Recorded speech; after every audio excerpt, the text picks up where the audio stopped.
ថ្ងៃនេះមកធ្វើក្តាមអមីសួរនិងសម្លជូរយួនឆ្ងាញ់ណាស់បងប្អូនដាក់ញ៉ាំជាមួយគ្នាទៅជាតិហ្មងមករយៈនេះចង់បដូរអាជីពមិនទេធ្វើម្ហូបសុកទៅប្រមូលផលិតផលបងប្អូនស្គាល់ខ្ញុំយូរហើយខ្ញុំអត់ចេះតែទទួលប្រមូលអីផ្ដេសផ្ដាស់ទេ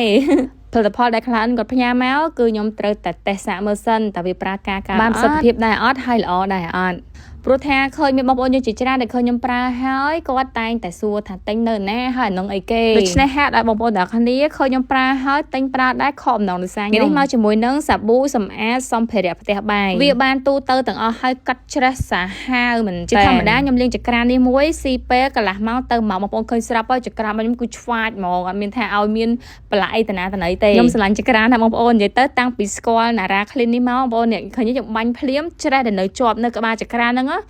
ជ្រះនិយាយទៅដោះជ្រះល្អហ្មងអត់មានថាខាតពេលដោះសម្អាតយូរទ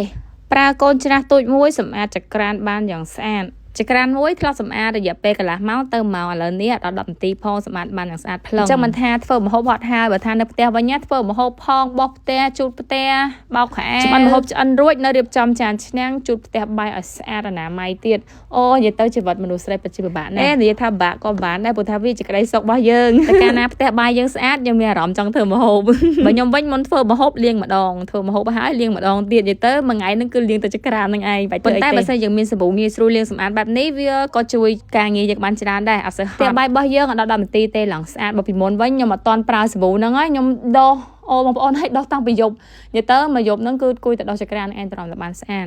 តែឥឡូវនេះងាយស្រួលមែនតើអញ្ចឹងយើងដាក់ដាំទឹកទុកចំហុយមីសួរហើយនៅមួយទៀតដាំទឹកទុកសម្លម្ជូរយួនចន្លោះពេលហ្នឹងយកមកឆាខ្ទឹមទុកធ្វើគ្រឿងអប់មីសួរឲ្យហើយកូនខ្ទឹមឲ្យឡើងឈ្ងុយដាក់ប្រេងខ្យង2ស្ព្រាបាយនិងទឹកស៊ីអ៊ីវធម្មតាយើងហ្នឹងចំនួនកន្លះវែកស្លថែមទឹកត្រី1ស្ព្រាបាយទៀតដូចក្លិនហើយស្ករសបន្តិចទៅជាមួយនឹងបើសិនជាញ៉ាំប៊ីចេបងប្អូនអាចថែមបានតាមការចូលចិត្តកន្លះស្ព្រាបាយផងឲ្យពណ៌ស្អាតនេះខ្ញុំមានក្តាមថ្មអញ្ចឹងឆាដាក់ក្តាមថ្មទៅបើសិនជាបងប្អូនចង់ដាក់ជាគ្រឿងសមុទ្រផ្សេងក៏បានដែរតាមការចូលចិត្តហើយចាប់បន្លែចូលការ៉ុតមើមហាន់ជាចង្វាមូលផ្សិតត្រចៀកកណ្ដាលកន្លះខាំនិងផ្សិតខ្មៅកន្លះខាំយើងត្រាំវារិចហើយទឹកផ្សិតខ្មៅហ្នឹងក៏ចាក់លាចូលនឹងដែរផ្សិតខ្មៅចូលទៅឈ្ងុយខ្លាំងណាគ្រឿងឆាយើងដាក់ច្រើនដោយសារតែយើងប្រើមីសួរច្រើនដែរយើងប្រើនេះមីសួរមកកញ្ចប់1004កញ្ចប់យើងឆាច្បល់វាឲ្យសព្វចូលគ្រឿងល្អមកយើងដាក់ទឹកជាថែមបន្តិចទៅក៏បានដើម្បីងាយស្រួលច្បល់ល្អហើយដាក់ប្រេងល្ងចូល3ស្ព្រាបាយបើសិនជាប្រេងល្ងនឹងឈ្ងុយល្អយើងដាក់តែ2ស្ព្រាបាយទៅបានហើយប្រេងល្ងតែកាលណាយើងប្រើវាច្រើនលុបពេកវាធ្វើឲ្យម្ហូបរបស់យើងហ្នឹងទៅជាឈាមវិញអត់ជួយទេក្លិនទេហើយយើងក៏រោយស្លឹកខ្ទឹមជាមួយនឹងជីបន្ស៊ុយចូលមក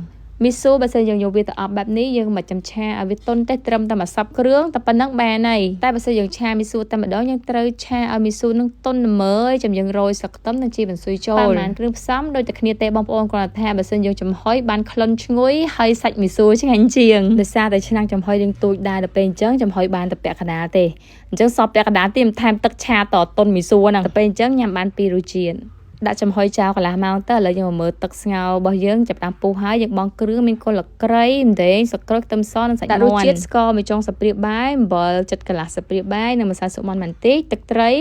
ីប្រហែលជា3ស្ព្រាបាយបិទគម្របទុកឲ្យសាច់ឆ្អិនសិនសម្រាប់យើងបងបន្លែចូលបន្លែបើយើងនេះមានបន្លែកៅអៅឈុកផ្សិតច្បាយហើយនឹងពេញពោះអញ្ចឹងយើងបងបន្លែក្រឆ្អិនមុនមានដូចជាម្នាស់ហើយនឹងបន្លែងាស់ហើយវារៀងឆ្អិនសិនណាបងប្អូនបើសិនជាមានពុះអញ្ចឹងយើងគៀចេញឲ្យអស់ទៅដើម្បីឲ្យទឹកសម្លរបស់យើងបានថ្លាល្អដោយសារតែសាច់មាន់អត់មានក្លិនឆ្អាបទេបន្លែឆ្អិនយើងក៏បងបន្លែផ្សេងចូលទាំងអស់ឃើញខាងបងប្អូនកពតដាក់ផលិតទេបងប្អូន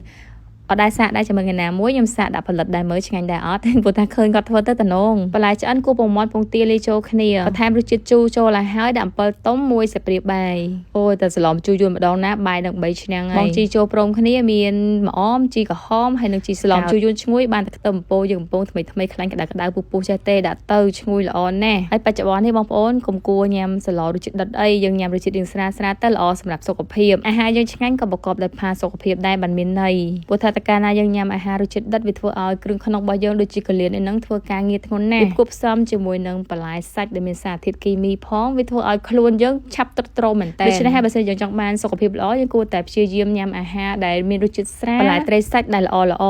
ក្នុងមួយថ្ងៃយ៉ាងអន់ណាស់ក៏ពិសាទឹកឲ្យបាន2លីត្រដែរដើម្បីឲ្យខ្លួនយើងមានជាតិទឹកគ្រប់គ្រាន់ហើយ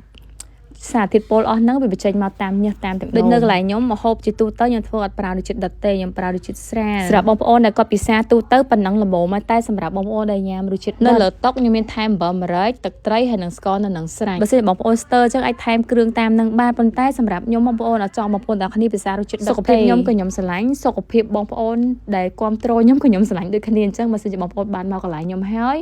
ញ៉ាំម្ហូបនៅទីនេះនឹងដឹងហើយខ្ញុំសុខចិត្តឲ្យបងប្អូនដែលញ៉ាំរសជាតិដិតនិយាយថាម្ហូបខ្ញុំអត់មានជាតិតែខ្ញុំអត់ឲ្យបងប្អូនពិសាហើយខូចសុខភាពទេថ្ងៃនេះនិយាយទៅសុខភាពរឿងច្រើនតិចដោយសារតែឃើញបច្ចុប្បន្នម្ហូបអីក៏ផ្អែមម្ហូបអីក៏ប្រៃដិតនិយាយទៅរសជាតិដិតល្អហ្មងណាប្រភេទអាហារសម្រន់រសជាតិដិតវាទូទៅហើយប៉ុន្តែសម្រាប់ប្រភេទអាហារដែលយើងញ៉ាំជាមួយបាយញ៉ាំរាល់ថ្ងៃមួយថ្ងៃ2-3ពេលយើងគួរតែចំអិនឲ្យវាមានផាសុខភាពនិងអាចញ៉ាំបានប៉ុណ្ណឹងបានហើយមិននិយាយពីរសជាតិក្តាមអបមីសួរយើងវិញនិយាយថាសាច់ក្តាមរបស់យើងលឹងស្រស់ហើយក្តាមនេះយកជ្រក់ក៏ឆ្ងាញ់យកមកធ្វើក្តាមអបមីសួរចេះក៏ឆ្ងាញ់ដែរលឹងជាតិហ្មងដល់ខែបុណ្យខែទៀនចេះផងធ្វើក្តាមអបមីសួរហើយសឡម្ជូរយួននេះពិតជាត្រូវប៉ាន់ណាស់សម្លរបស់យើងមួយចាននេះមានទាំងពោមមានទាំងសាច់មានទាំងបន្លែគ្រប់មុខរសជាតិជូរអែមហត់ទឹកឆ្ងាញ់អូយឆ្ងាញ់ពីរមុខហ្នឹងដាក់ចូលគ្នាទៅអែម